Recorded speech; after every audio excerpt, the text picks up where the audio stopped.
Bhavnagar Sir T હોસ્પિટલના staff સામે ફરી બેદરકારીના આક્ષેપો લાગ્યા છે। વિઠ્ઠલવાડીમાં રહેતા રમણીકભાઈ દયાળભાઈ ડાભીને હાર્ટ એટેકની તકલીફ હોવાથી સરટી હોસ્પિટલમાં લાવતા સારવાર દરમિયાન તેમનું મૃત્યુ નીપજ્યું છે।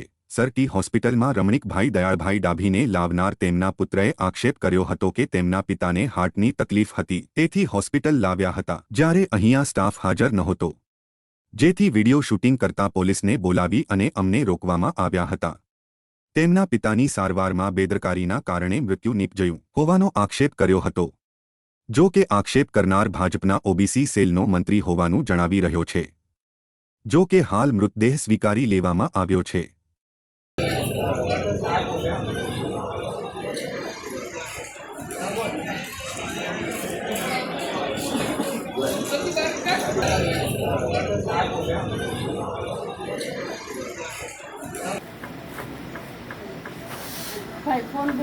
શરૂ રહે મેડમ, મેં તમને પહેલા કહી દીધું ને તાત્કાલિક ફોન શરૂ રહે।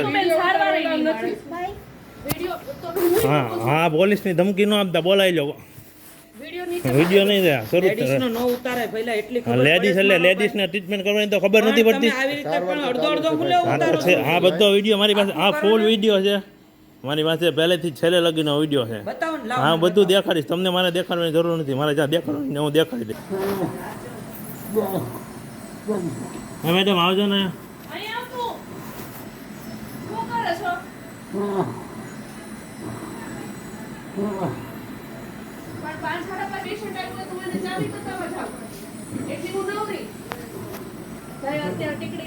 ઓલી લઈ લેતા દીકરી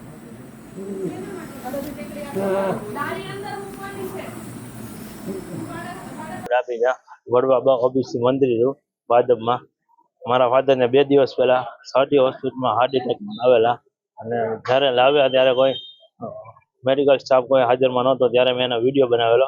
વિડીયો બનાવ્યા એટલે મને એમ કીધું કે વિડીયો બંધ કરી નકર પોલીસની ધમકી આપી, પોલીસવાળાને બોલાવ્યા, અને મારા ફાધર માટે કોઈ ટ્રીટમેન્ટ કોઈ કરતું નહોતું, એના બેદરકારીના હિસાબે મારા ફાધરનું મૃત્યુ થયેલ છે